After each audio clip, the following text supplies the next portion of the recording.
Hey everyone, welcome to Born Global for Ukraine, an event that we've been planning for a long time. I have to say, if you all remember Born Global Summit, when Grace showed up in yellow and blue, and of course, when Miss Alina shared with us, we are the champions.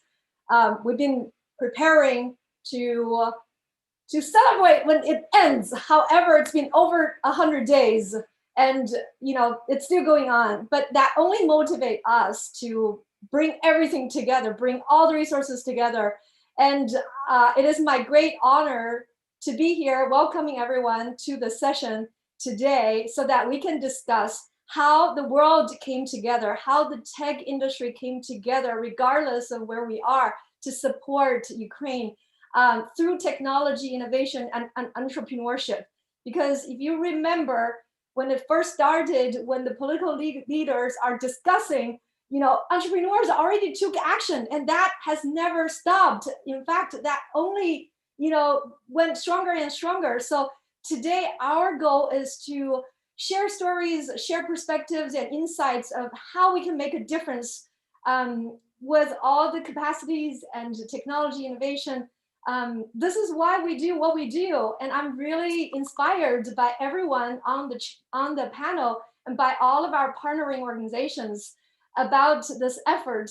I just wanted to thank everybody for joining us today. My name is Sunny Zhang. I am the general partner at Born Global Ventures, and our mission is supporting foreign-born and immigrant entrepreneurs through the combination of the Born Global Fund and the Born Global Studio, as well as the Born Global Community, which is a nonprofit organization that is powering all of our events and educational programs. And our mission is to onboard foreign-born and native-born entrepreneurs and investors with a global mindset, regardless where you come from, but also interconnect local and national and international ecosystem. So, we have a motto here at Born Global. We are here to bridge gaps and close divides and build the galaxy of innovation. And nothing exemplifies the galaxy of innovation when it comes to supporting Ukraine in such global unity. So I'd like to welcome everyone to the session with a very special performance from Miss Alina Wooden. So I'm going to share the music just to get us warmed up. And then I'll pass it on to our amazing moderator, a wonderful friend of mine, Oleg, who will take the session. So with that, I will give you Miss Alina. Yeah, I want to give just a couple of words just to get you an idea what the music will sound about. It was written over 30 years ago by Miroslav Skorik, but it's an incredible melody that it's still relevant to nowadays. You might experience the mixed emotions while you're listening, like love and pain, sadness and joy at the same time, since the music is very emotional and very touchy.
Can everyone hear the sound? I was like wondering if it's on my side or. Yeah, unfortunately, no one. Yeah, no one. I think the music had disappeared. There it is. Coming in and out.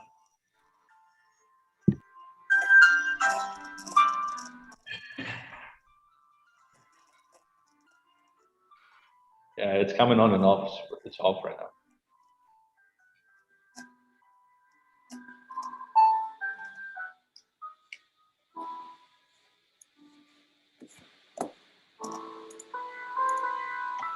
It's on.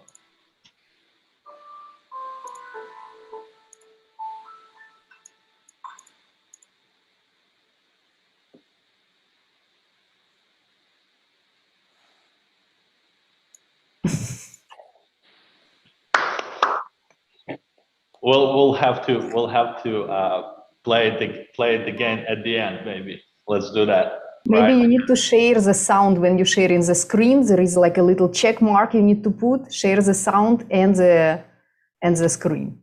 Yeah. Sunny, let's share it again at the end as well, right? Okay, we'll do. Yeah. And Alina, regardless, thank you so much. There is so much emotion. It's so problem. beautiful. Thank you for playing for us. Thank you.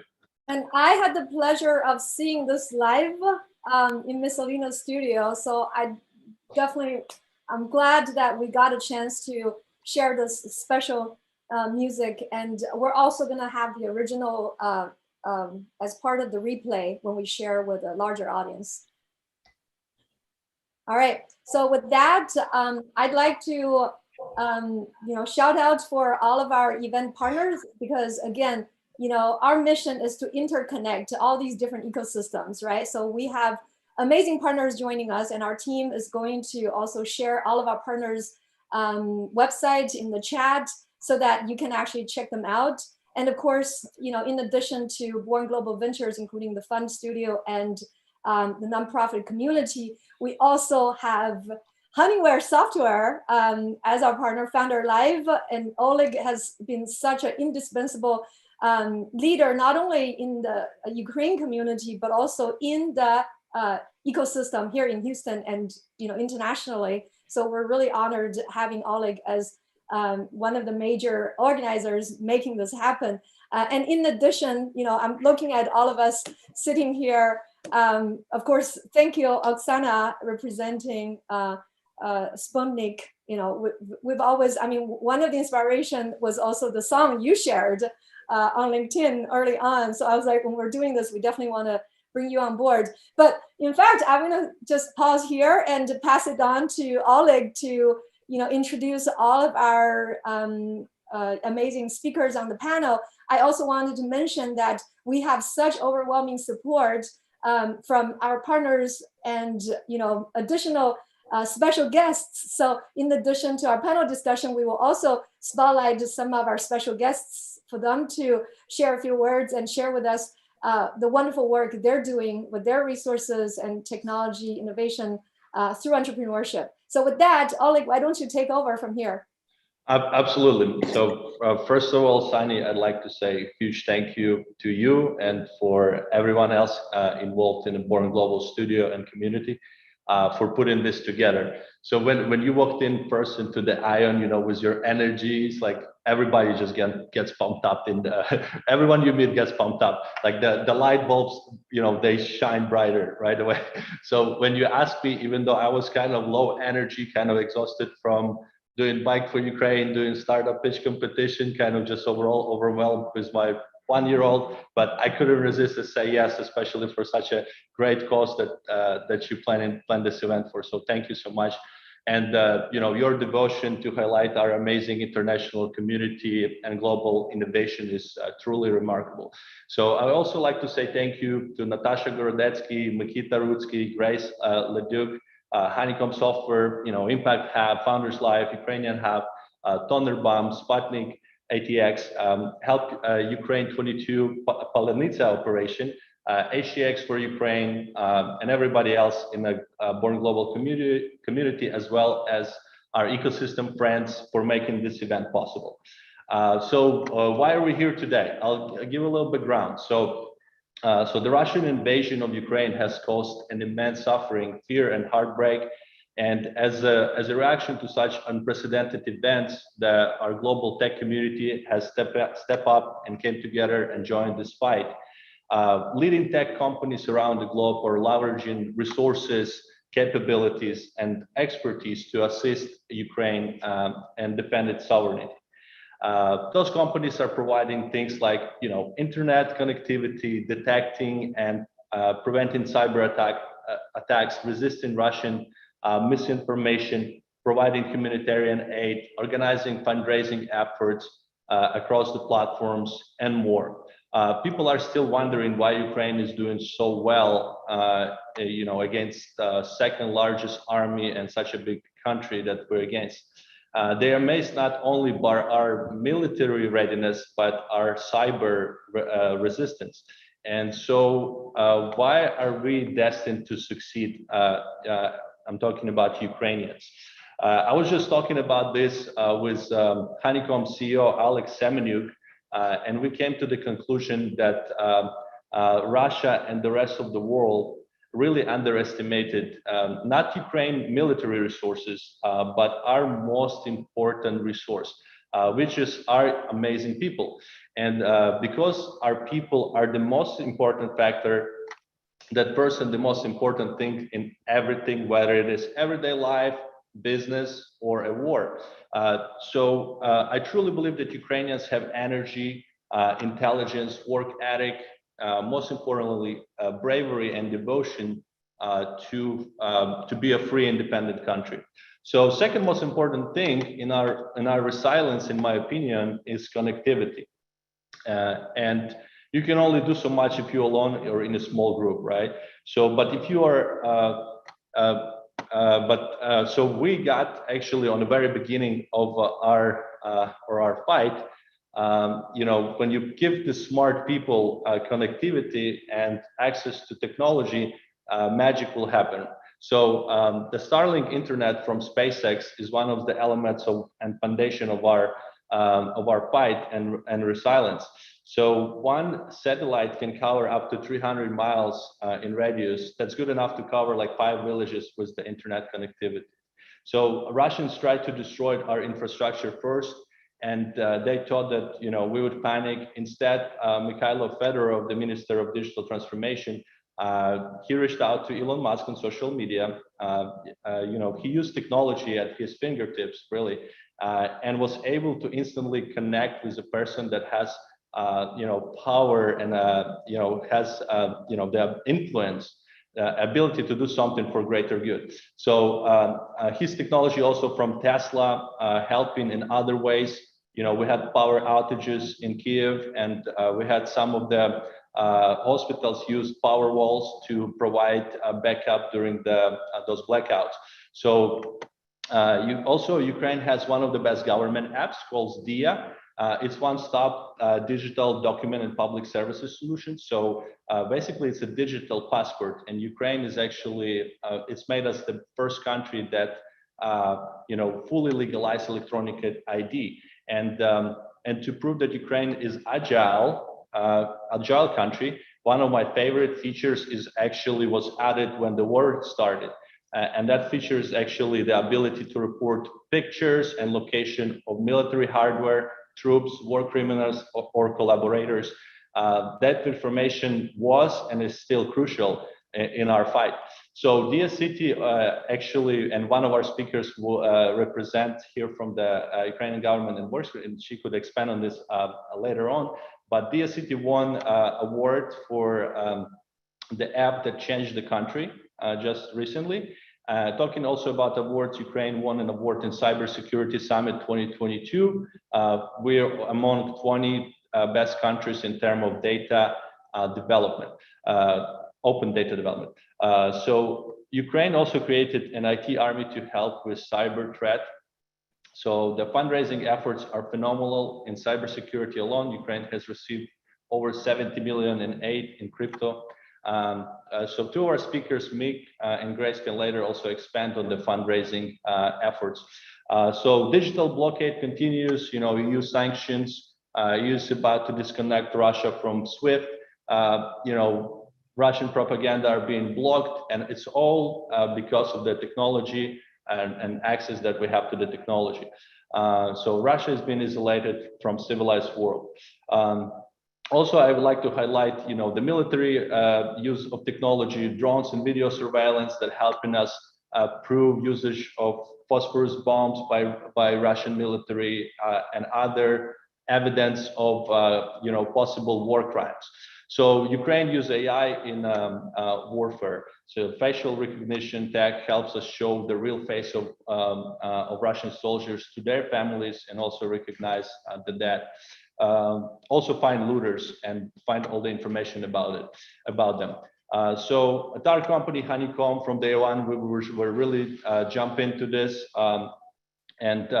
We start by spreading awareness, doing fundraising. A lot of our clients were amazing and supportive.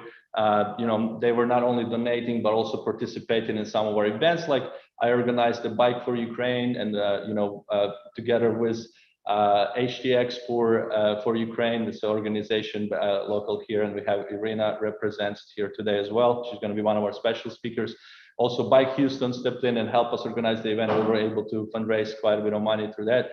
And overall, I was using from the beginning technology like even Prime, right? Amazon Prime in Poland. I created an account in Poland, and I was able to get things delivered quickly. Something like that would not be possible, let's say, years ago when there was another conflict. So,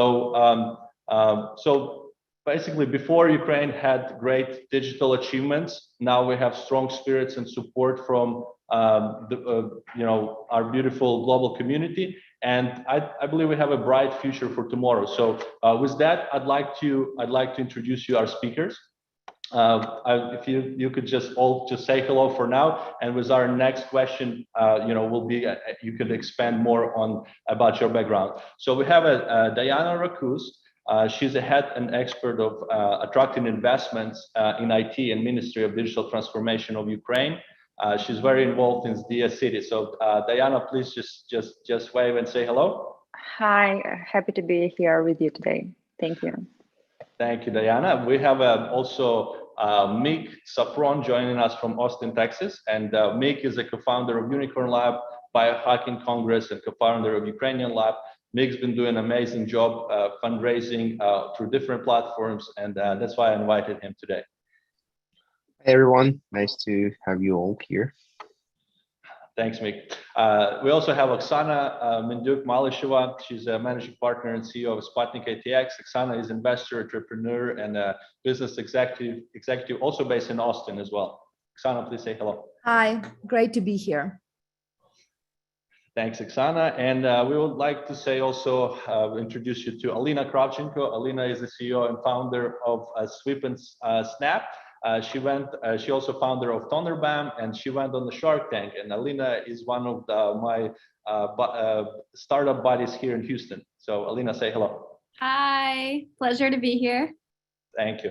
And we're not, last but not least, we have Grace Rodriguez. She's the CEO, Executive Director at Impact Hub Houston. Me, Grace, and Sunny, we've all met really long time ago at Station Houston. I don't know, maybe you saw the picture that Sunny posted with me pointing at the station logo because it's unfortunately no longer existing, but we still have all of our friends from that early days of early, creation of our ecosystem here in Houston. So Grace, please say a couple words or just say hello and we'll jump in into it. Thank you all for hosting this important discussion. Thank you for inviting me to be a part of it.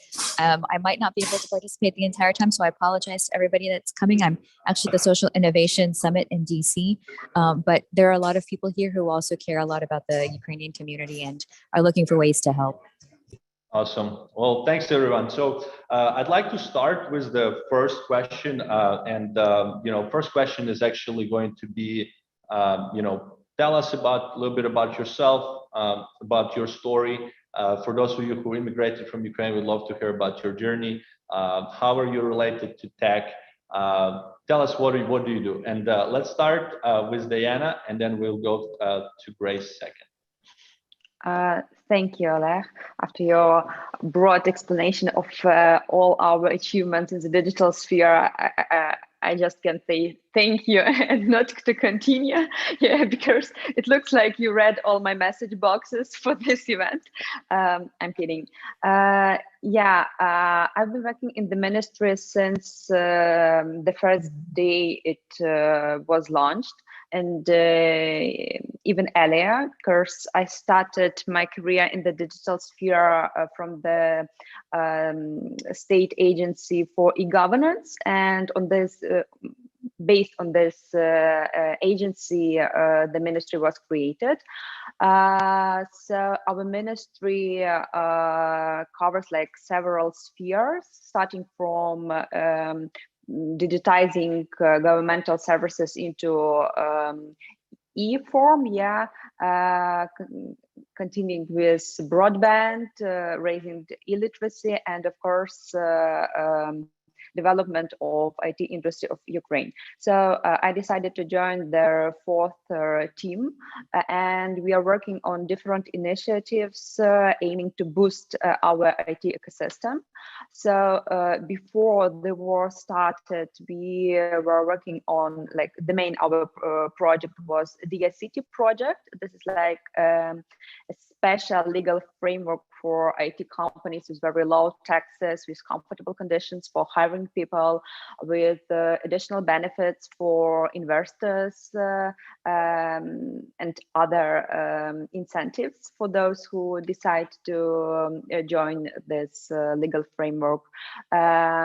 Also, we cover several educational initiatives trying to teach much more IT specialists in other countries. For example, in 2 or 3 weeks, we'll launch a project that will help those people with no experience in IT to get the needed knowledge and to enter IT market of our country. Also, we are working on like e-residency. This is also something similar to e-residency that Estonia already have. We also want to launch similar program here. And of course, when this war started, we had to like refocus a bit. So right now, we all of our teams are all members of our team are working on digital resistance and to protect our country in digital sphere, because we saw that, as you mentioned, we are much more stronger in digital than on land, and all the digital instruments and technologies are our weapon, and this is something that can help us to win this war. So, and about you asked about how we relocate to US. Yeah, I'm currently in Kyiv.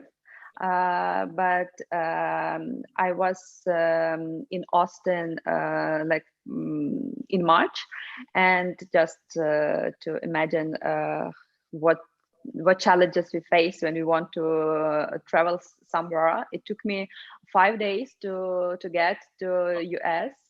Yeah, unfortunately, but we are doing our best to visit international conferences, international events, that just to use all the chances to speak more about Ukraine and about our achievements in digital sphere as well. Yeah, that's awesome. Well, thank you so much for sharing and for introduction. I would love to also invite you to our Houston Tech Rodeo once we host that in Houston. So that's a big tech conference that we have here. Well, so let's go next. Actually, let's go to Mick, because Grace had to step out. Let's go to Mick. Can you please introduce yourself briefly, 2 minutes? Thank you. Sure. Thank you, Oleg. Yeah, so my name is Mick Safran, and I'm a co-founder of Ukrainian Hub, as well as board member and senior vice president of Ukrainian American Coordinating Council.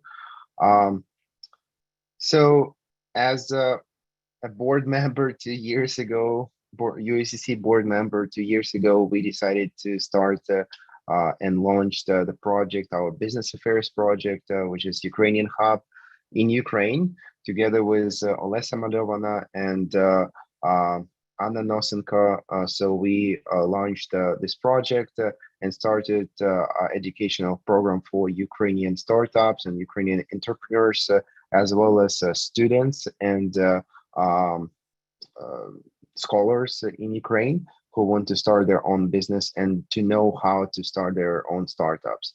So from that time, we made like I believe 6 or 7 programs, educational programs, virtual during the COVID time as well as on site. And we've been able to, together with our partners from CRDF Global, we've been able to grant many startups with more than $150,000.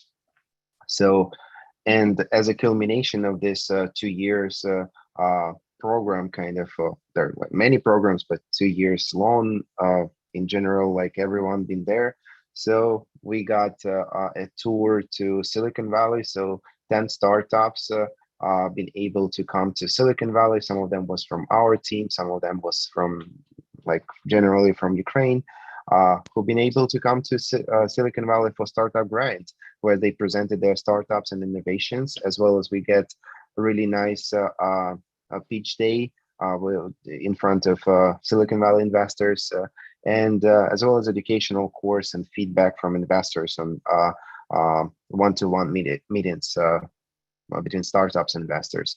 So this is kind of like what we do in Ukrainian Hub. We trying to educate startups, and we like just a couple days ago we went to our next stage where we launched our Ukrainian Hub Portugal. So now we have a Portugal community, startup community in Portugal, and Ukrainian startups can find access to finances and so some housing, accommodation, as well as ecosystem of Portugal, startup ecosystem, because it became like a really large hub for startups, and especially for Ukrainians who are right now moving to Europe because of the war. So we are helping them to find their financing and the way how they can work with their startups in future. Yeah, so I have also some businesses in biohacking. So Biohacking Congress, I'm the founder and CEO, as well as Unicorn Lab. So we help in we help in startups from all over the world to find some investment in Silicon Valley and in the US. That's awesome, Mick. Thank you so much for sharing this. I think you and Sunny need to definitely connect and see how Born Global can collaborate more in this Portugal initiative and all over. Actually, Sunny started a venture fund that's going to help. They're going to invest in international founders, and so there are many synergies between two of you. So, all right. So I think Grace is back. So Grace, could you please introduce yourself? Thank you so much, Oleg. And I'm Mick. Michelle and I just got back from Portugal. So we had our global retreat there. So I know there's an Impact Hub there. We'd also be happy to partner with you. So having said that, as Oleg said earlier, I was a co-founder of Station Houston. I'd worked with Mercury Funds. I have a background in supporting the tech community here. But our global Impact Hub network, there are about 107 Impact Hubs in over 64 countries around the world. And we all work to support people who are developing solutions for people, planet, triple bottom line kind of companies. And if you look at how, not just from the Impact Hub network, but as Oleg was sharing earlier, there are so many different ways that companies and people, and communities can help the people of Ukraine. I remember when we first heard about the invasion, that there were people who were saying, go to Airbnb and book people's places. The people who live in Ukraine, book their places, not because you're going to stay there, but because that funding will go directly into their accounts. Buy products from them on Etsy, to make sure that, again, money can go directly into their accounts. And I think that's the biggest thing that we have to think about is how do you get resources to people at the grassroots, who are living in those communities, and not just goods.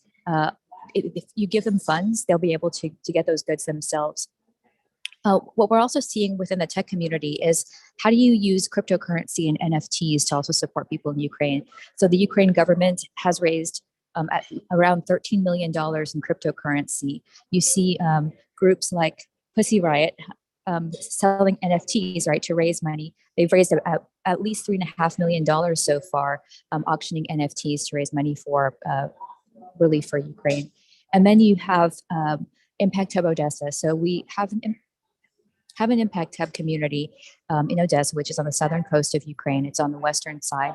And during the invasion, and a lot of the men conscripted, they joined the military. A lot of the women decided to take their families and either help them move away, or they stayed in that community and turned it into a bomb shelter and a refugee shelter. So now they're housing a lot of refugees in Impact Hub Odessa. We have a fundraiser for them, and they also put together, the team at Impact Hub Odessa put together a website with a lot of different resources and ways that you can help people at the grassroots level again. So if you go to helpukraine.center, and we can share the link in the chat and then afterwards as well, there's a number of different ways that you can dive into it, figure out how you want to help, how you can help, and then deliver that help. Awesome. Thank you so much, Grace, for helping so much and sharing all this. We actually, me and Sunny still were talking about doing one in-person event down the road. So I think it would be great if we could actually set up maybe something at the Ion, maybe something towards Independence Day of Ukraine. And we're going to do it more like a party, if anything. Maybe we'll invite Miss Alina to play a piano for us. Maybe we'll order some Ukrainian food. So let's talk about that as well, Grace. But yeah, let's jump into Oksana. Hi, it is my privilege to be here. So Oksana Malasheva, I'm speaking with you from Sputnik ATX.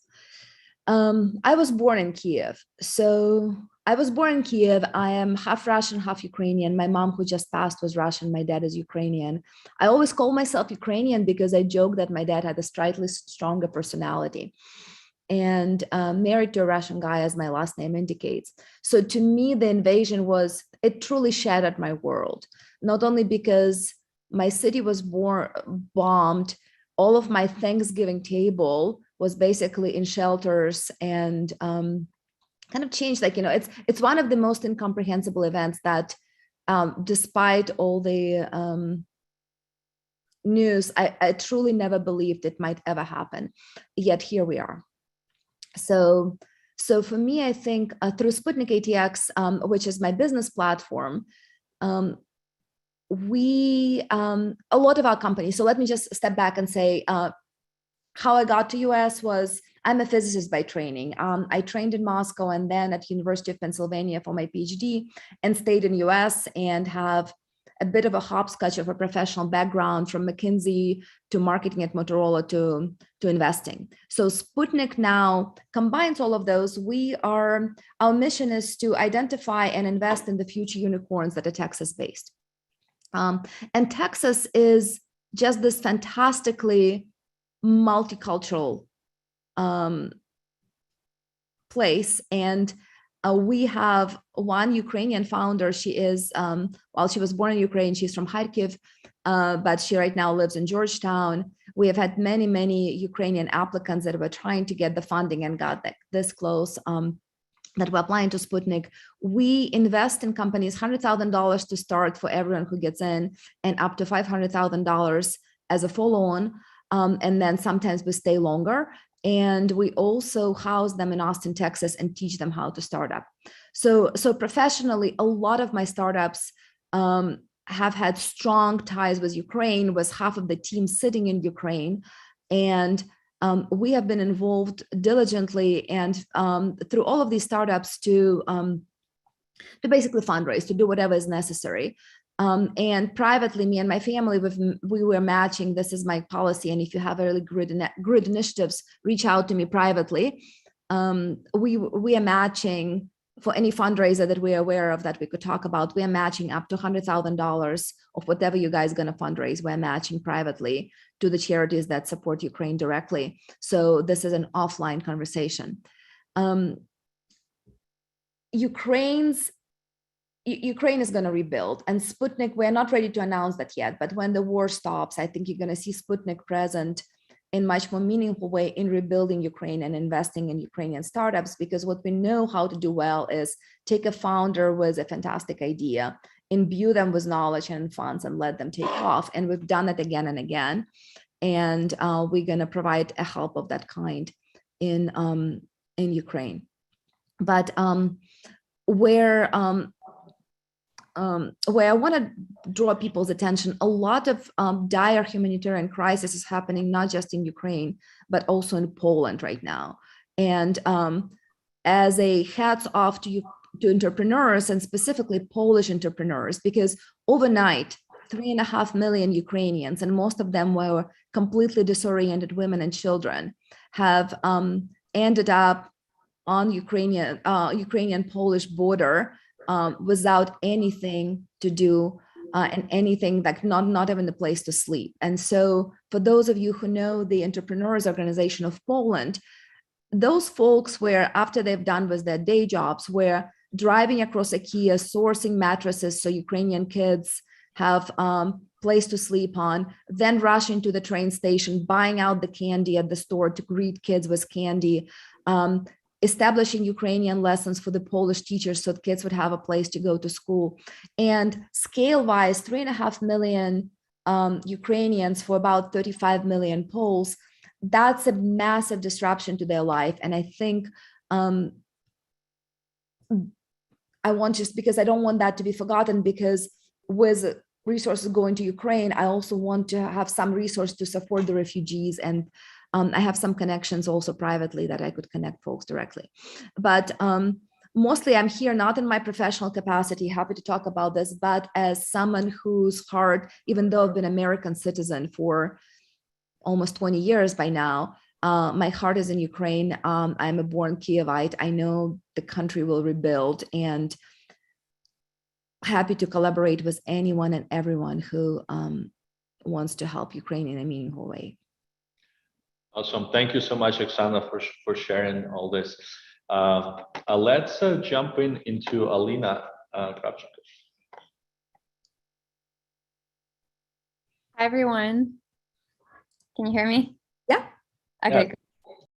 Alina Kravchenko here. I came to America when I was 9. My mom brought me and my sister here after the collapse of the USSR. It was a mess over there. And so here I am, making my dreams come true. The land of opportunity. Don't waste it.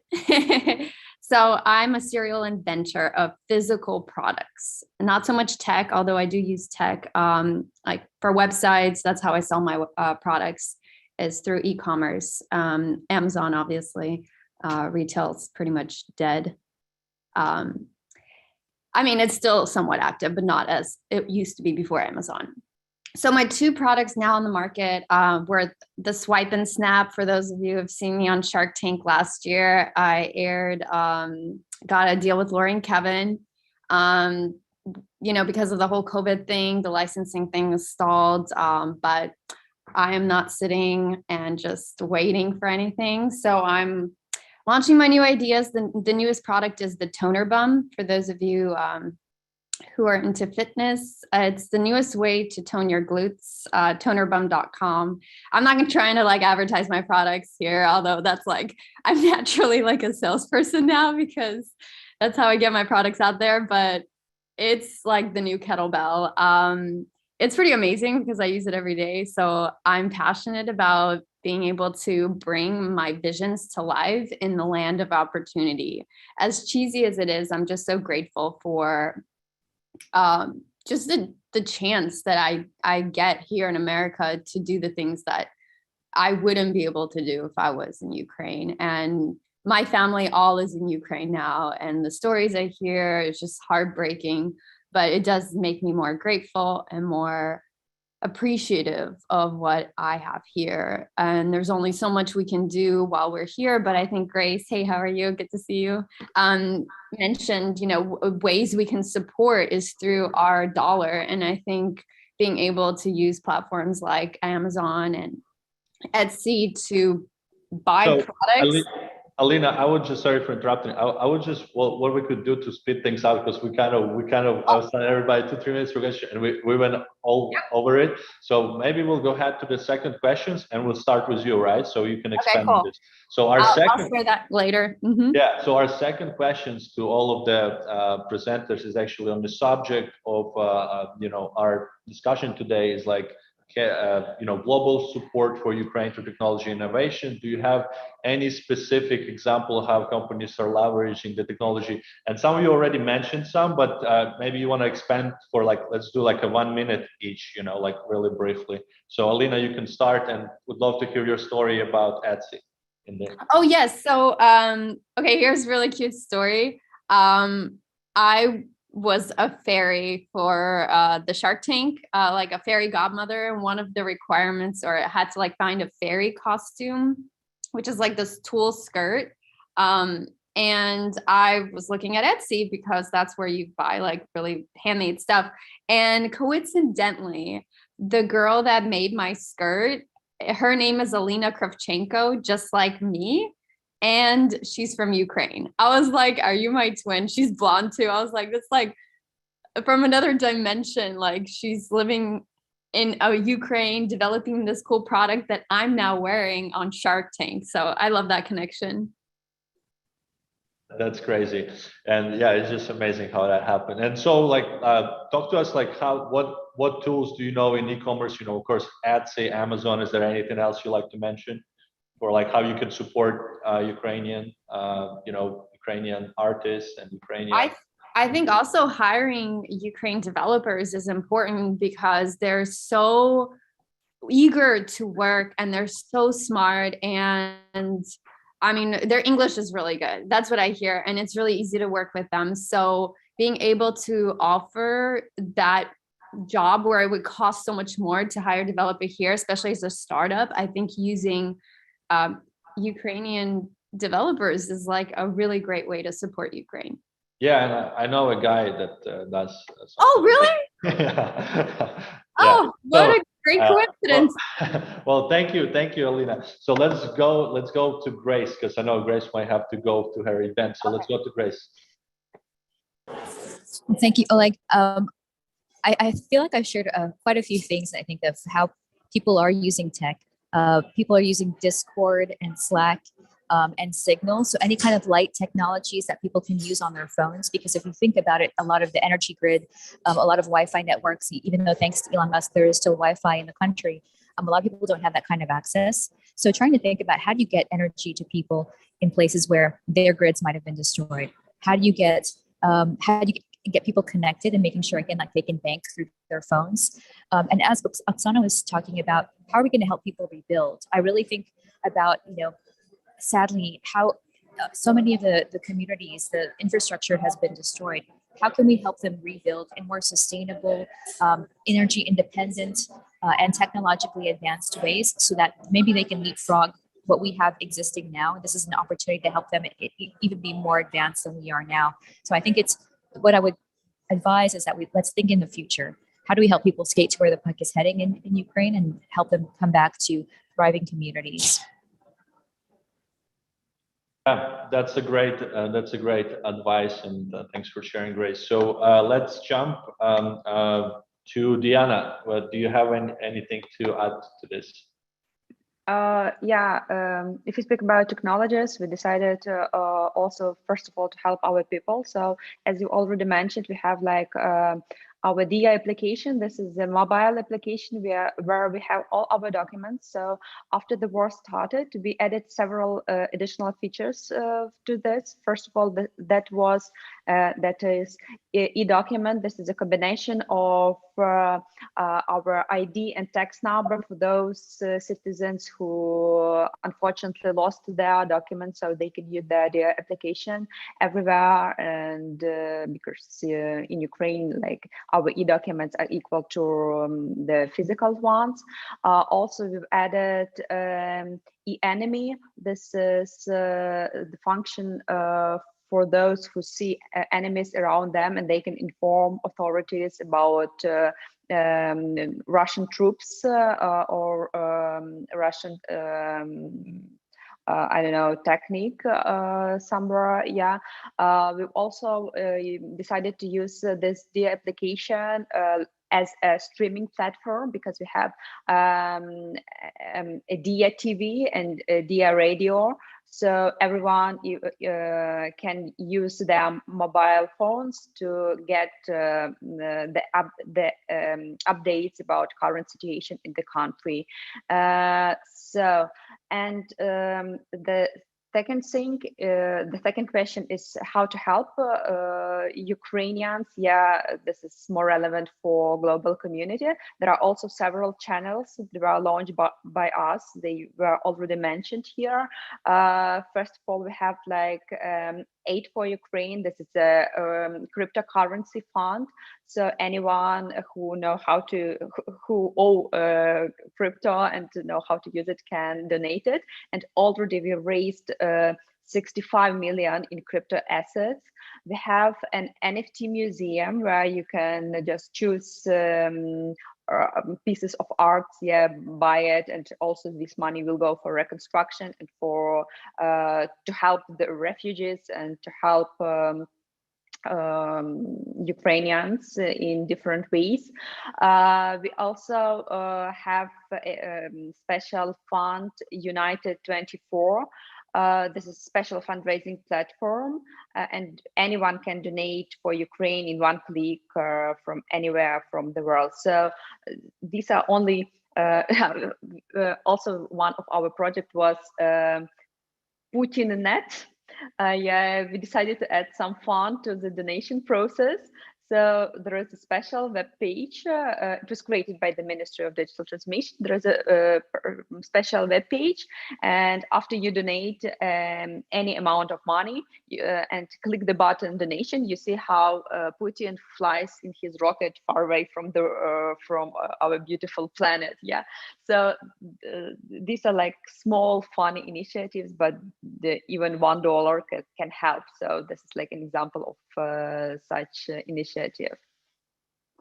All right, thank you, Diana. So we could go to Oksana, and maybe Oksana can expand more on how Russian companies are being isolated from capital markets. I think that's kind of your subject of expertise, investment. So yeah, Oksana.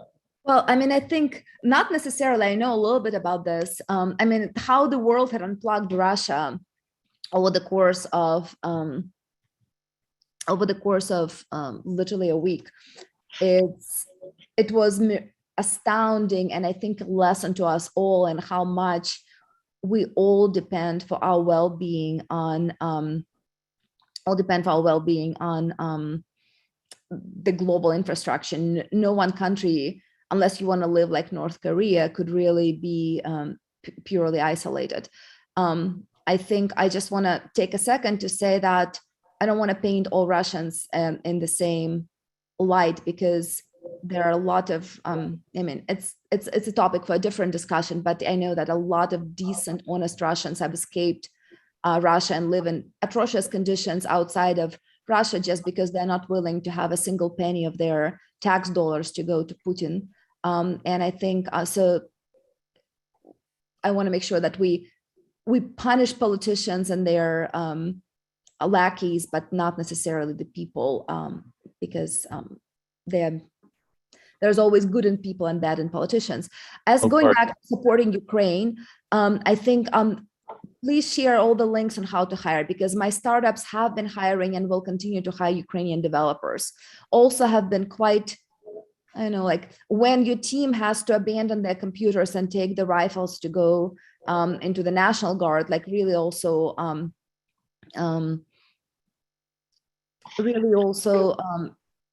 be tolerant and paying people while they were actually not able to deliver work. And I think I've known multiple examples of people doing this across the board. Where I would love to, and this maybe is an offline, to have a conversation about retraining, uptraining Ukrainian women, because one of the things that had happened, it's an extremely, because most of the men of the working age had to stay home and they fight. And most of the women are right now powerless somewhere in Eastern or Western Europe. And I think Ukraine has unbelievable technical training, math, physics, computer science, and figuring out a way to kind of catalog and upskill those people that have been displaced so that they could quickly be earning and contributing and basically making the life of themselves and their families better while they're displaced, so that they could bring it back to Ukraine when it's safe for them to go home. I don't have a solution for that yet, but I have a few tools, kind of a bit of a patchwork of the quilt. So if anyone wants to connect with me, I have super secret email, Oksana at Sputnik ATX. Please reach out, because that's the part I would like to make happen.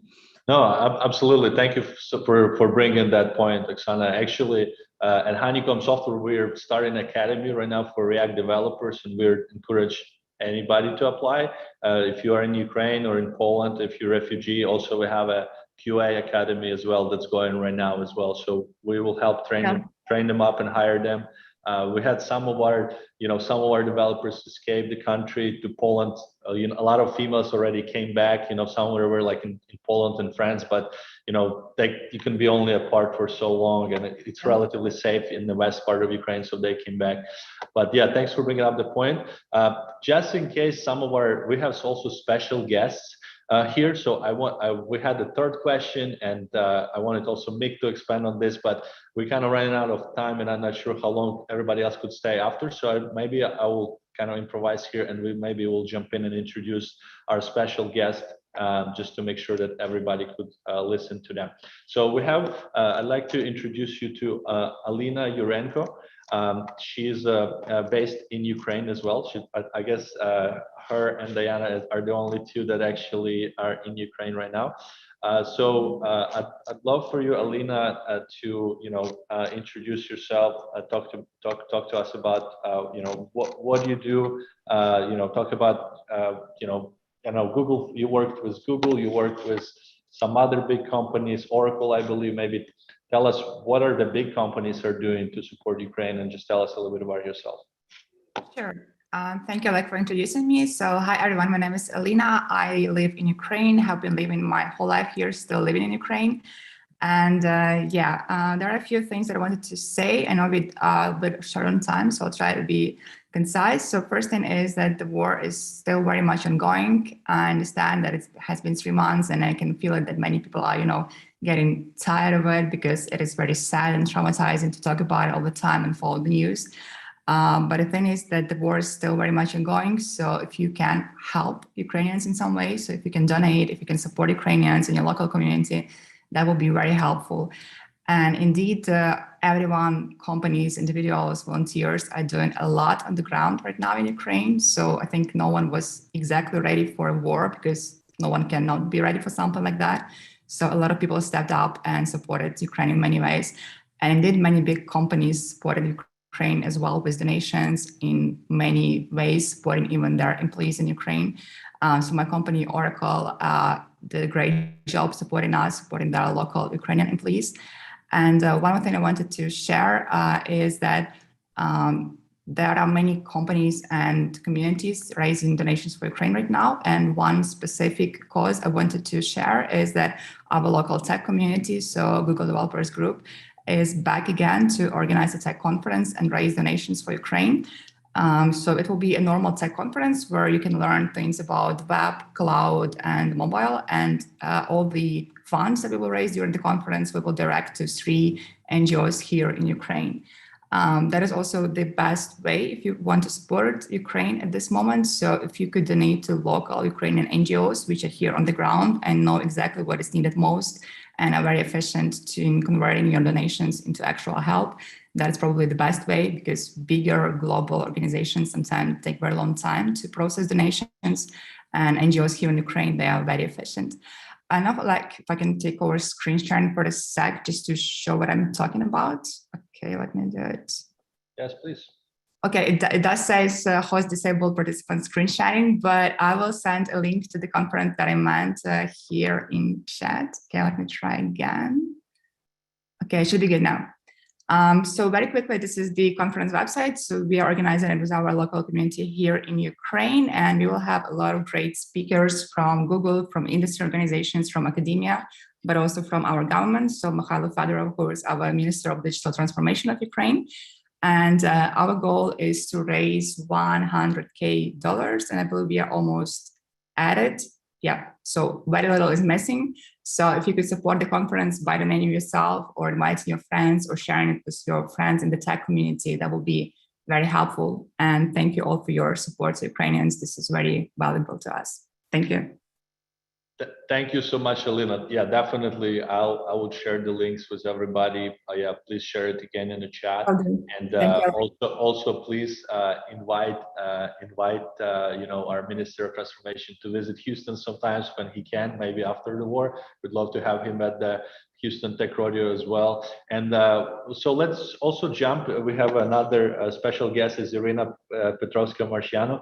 She's actually helping with a local organization that was created because of the war, right? So our local Houston community, Houston Ukrainians of Houston, and just Americans also that support, started this organization that been providing help. They've been with donations. They've been hosting many events, fundraising, through art. They were helping us with Bike for Ukraine, like I mentioned. But I'll have Irina talk some more about this, and also she will tell you how you can get involved if you are here local in Houston.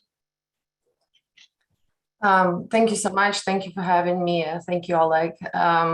Yes, we have known each other for many years. In the past, I was the president of the local nonprofit Ukrainian American Cultural Club of Houston. And on the night when we all started getting messages from our friends and family, I'm from Ivano-Frankivsk originally, my family still remains in the country. We came together here in Houston and kind of on the spot formed what we eventually called HTX for Ukraine. So we are just a grassroots volunteer organization right now, primarily targeting saving lives in Ukraine by fundraising for and providing medical and non-lethal tactical gear support to Ukraine. So it's been a little bit over 100 days. We've held a multitude of different events, something very, very small, attending bake sales at the local schools.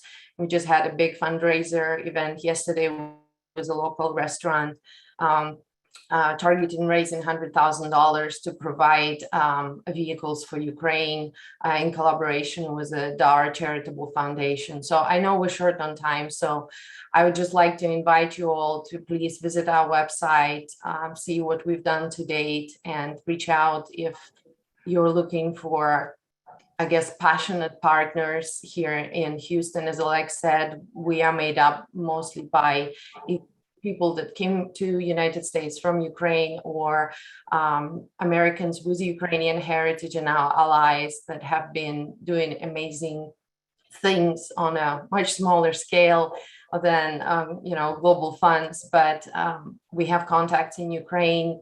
I have a history personally of impact investing and to initiatives in the country, some of whom are very closely working in the IT industry.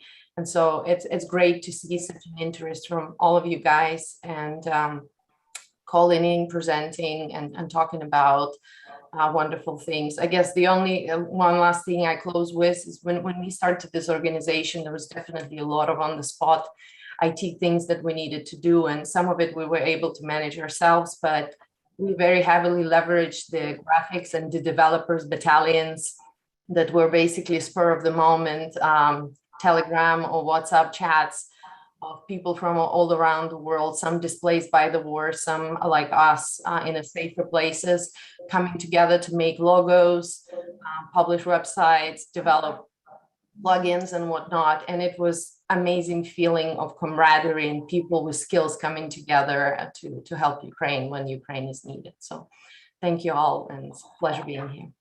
Thank you so much, Irina, for sharing. Thanks for all the great work that you've been doing. We'll connect with you and Sunny and maybe talk about this Independence Day, and let's host something here at the Ion. That would be awesome. And and also please share the link in the chat as well. And maybe we'll make like a post with all the links that everybody shared today.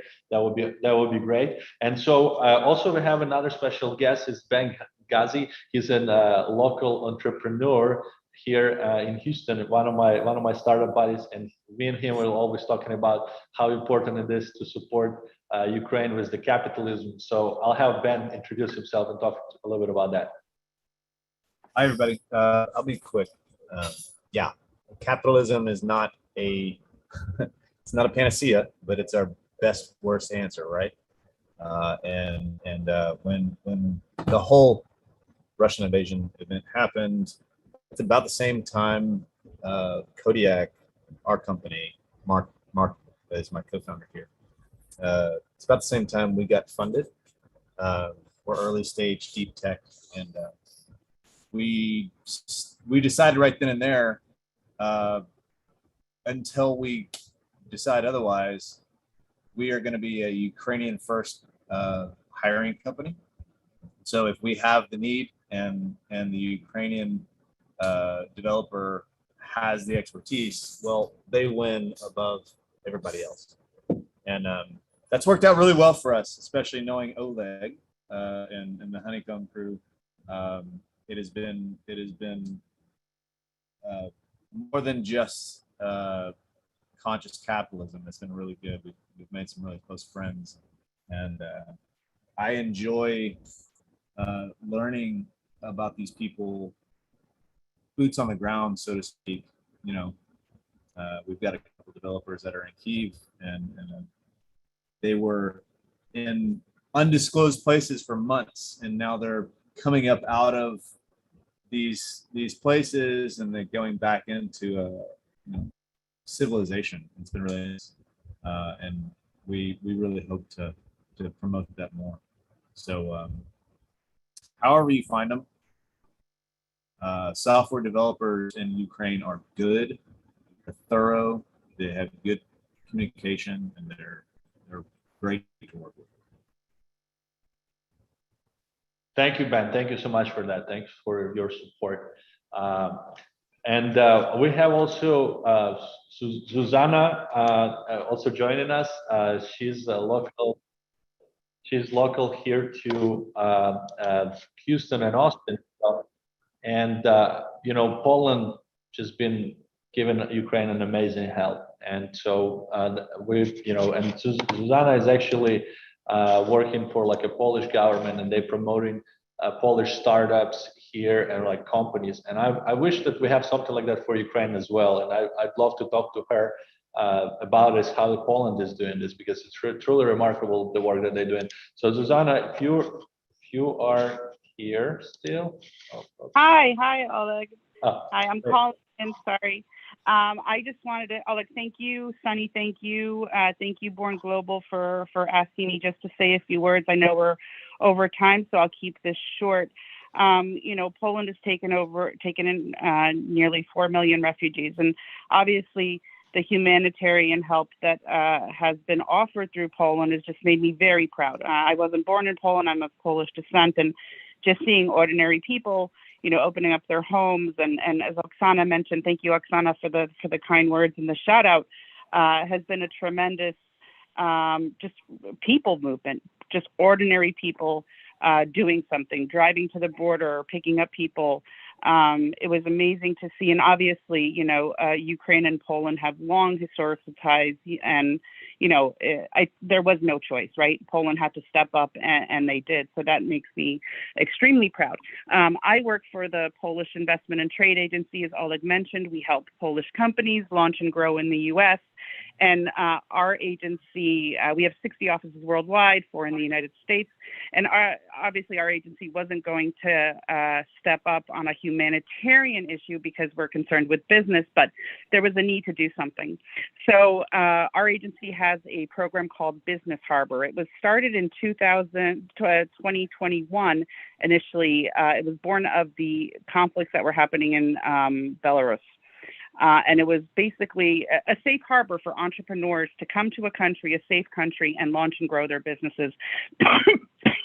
Obviously, with the conflicts happening in Ukraine and the war, primarily we've had over 600 Ukrainian companies take part in the Business Harbor program.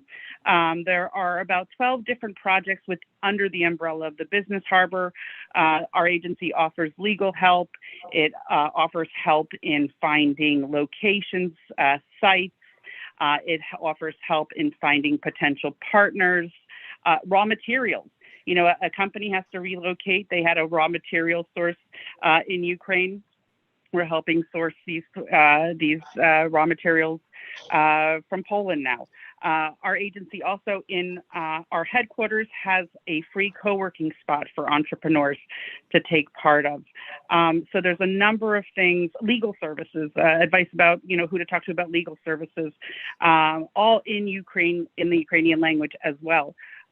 So they've really been on the forefront of trying to help. And Oksana, I'll connect with you offline because I know you mentioned the issue with women and upskilling them. And our sister agency, I believe, will be having some sort of programming on that. So I'll connect with you about that offline. But again, just thank you for the opportunity to just talk about what our agency has been doing in Poland. And it's hard to watch from a distance. I'm sure you're all in the same situation, but we try to do the best we can to support and to support Ukraine and its people. Thank you. Thank you so much, Susanna. Yeah, we need to reconnect with you really soon. So since we're kind of out of time, everybody has so many big opinions about the subject. We should have baked in a little more time for this.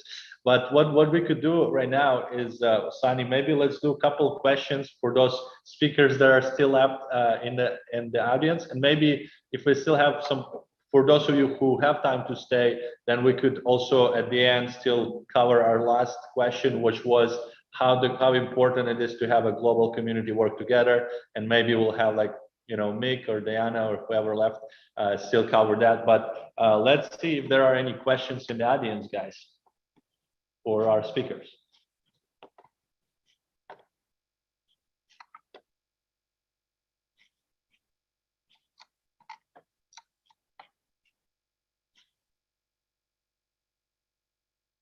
Alan, I see you typing.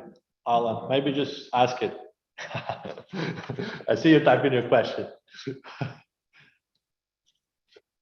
Hello?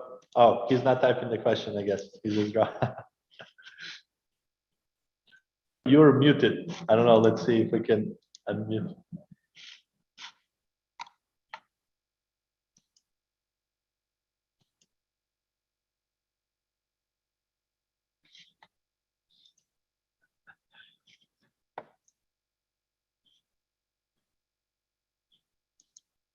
Yeah, you're still muted. Anybody have a questions? You can raise a hand.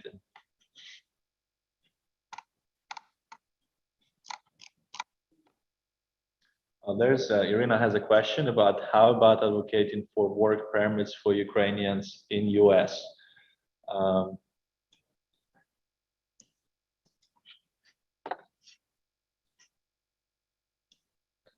I don't know who this question will be addressed to those who came humanitarian, those who came in humanitarian people. So I'll quickly clarify. I guess the question is, what we see in here in Houston is people that were able to enter the country and are on either a temporary protective status or humanitarian parole, people with skills.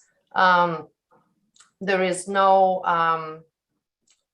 no sense whatsoever how quickly their work permits are going to be approved. So I guess for me, this is not really a question. It's more so a call to action for the local IT community, for the local tech community to consider lobbying the local and federal government in expediting the process of issuing work permits to those people so that they can support themselves and their compatriots that were left behind in Ukraine. And if you have opportunities to offer these people unpaid internships right now to kind of help them get through the door, so that when their work permits actually clear, they can get fully employed. I think that will help a lot to them personally and allow them to help Ukraine in return. Absolutely. Yeah. Thanks for bringing this up, Irina. So yeah, I guess maybe I don't think we have that many questions right now. So I guess Alan has a question. Okay, Alan, go ahead. Sorry, it's technical difficulties. I had to switch hardware. But I was curious, obviously there are a lot of organizations, a lot of outreach campaigns for individuals, especially in light of the conflict still going on. But is there one particular group trying to collaborate, trying to bring all these collaborative efforts under one umbrella that you can reach out if you happen to know somebody, that you have like one link, one location that you can get all of these resources together to point them in that direction? Well, I guess I could, share you a post that I did a while back about donations, and I think under it, actually, you know what? There will be a post after this event, and we will add all of the links to it with HTX for Ukraine, with this conference that's coming up in Ukraine. So yeah, we will share the post from this Born Global for Ukraine, and there will be a bunch of links, Alan, and you could just use that as a resource. Yeah, thank you for the question. And yeah, from the just want to add from the governmental point of view, all the information is updated on official web pages of the Ministry of Digital Transformation, on the web page of President Zelensky and other state authorities, because as I mentioned, we have several funds, special bank accounts created for those who want to donate and to support both army, refugees, or just donate for reconstruction of some of certain infrastructure, of certain buildings, certain places, etc. Awesome, thank you, Dyana. So I guess maybe let's do like let's give to our speakers that's left. So Mick and Dyana, and let's see who else is stayed. Maybe let's give us like your closing words, and maybe if you want to cover something how important it is to have a global community working together when things like that occur, whether it is a war in Ukraine, whether it's natural disaster or something else. So maybe if you can cover how important it is to have this community. Yeah, so maybe let's go to Mick. Sure, yeah, thank you, Oleg.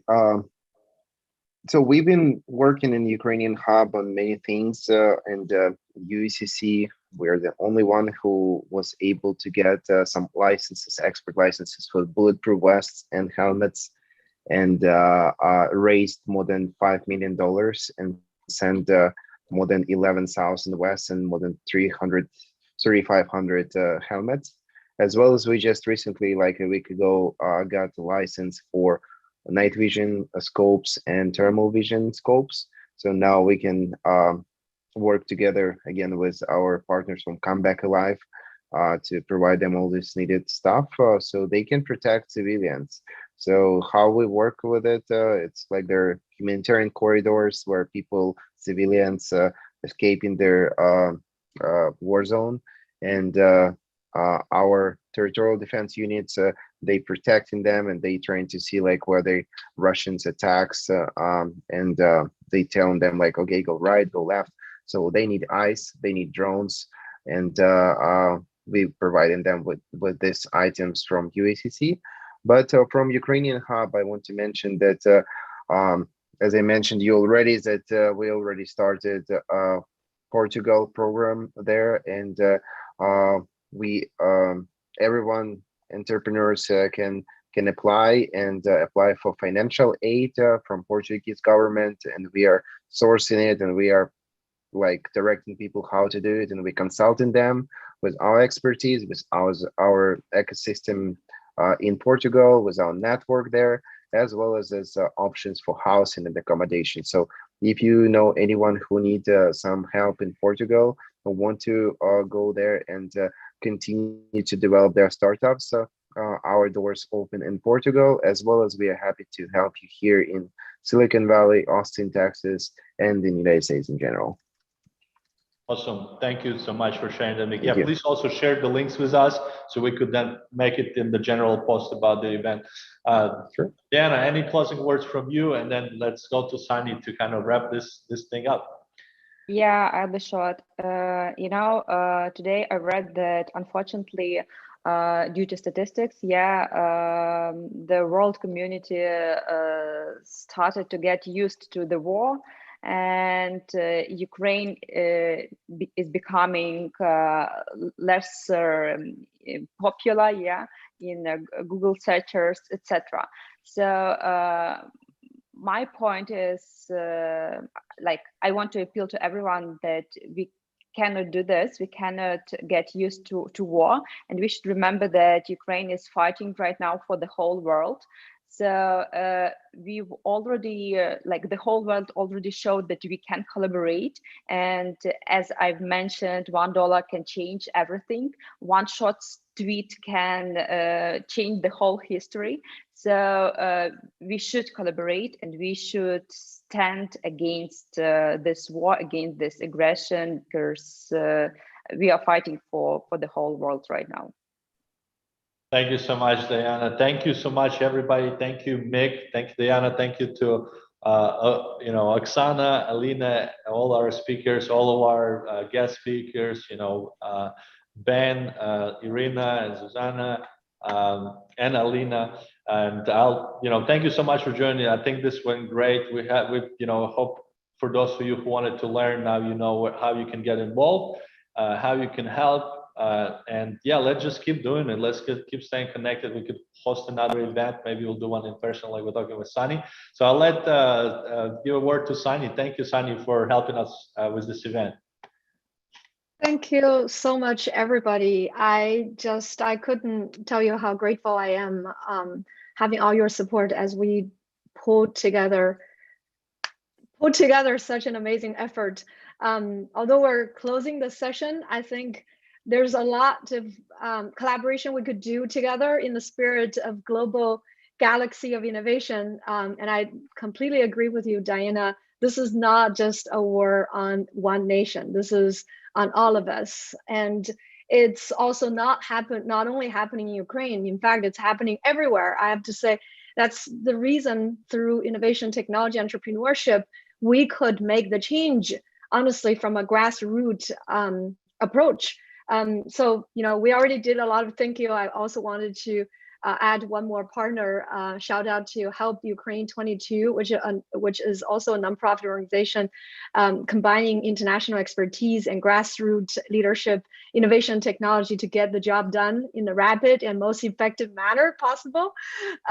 So we will be compiling all these resources. And if I may address some of the questions Alan and Irina had earlier about how can we literally bring people and help them with transition. Susanna's already doing a lot with all the refugees in Poland, but if anyone is coming to Houston, we are here. Oleg and I will continue working closely.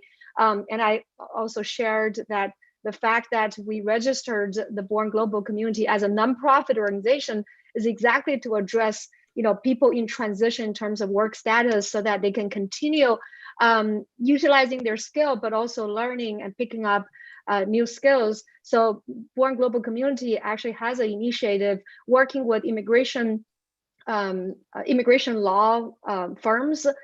For example, our partner at Foster Law already gave amazing session about helping Ukraine refugees. So there's a lot of policy issue, but what we could do as a community is to literally bring all these resources together. So I'm going to stop here with a call to action.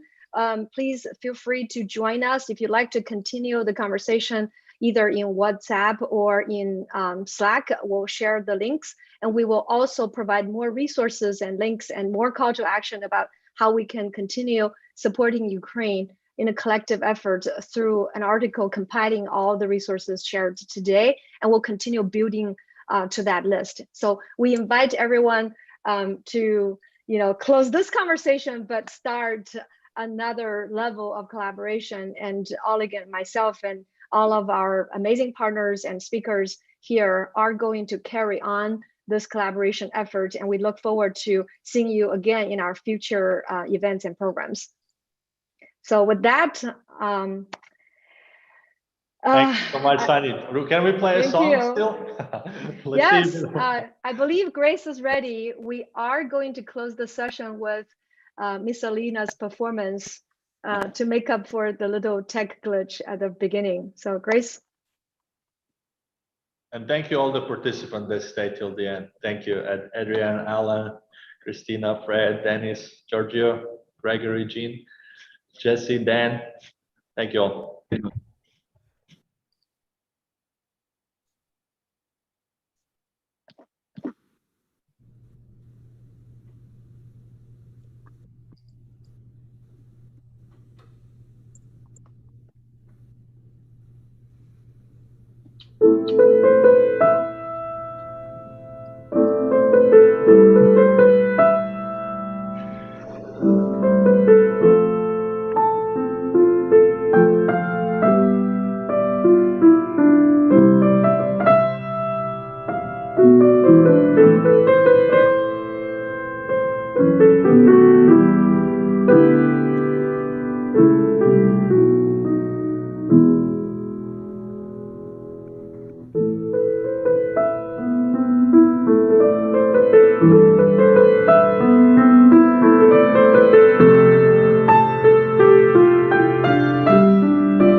That was so beautiful. Thank you, everybody. Oh, good. Thank you, everybody. Slava Ukraini, guys. I'll talk to you soon. See- Let's keep in touch online, guys. Thank you all for joining. Thank you all. See you all soon. Bye.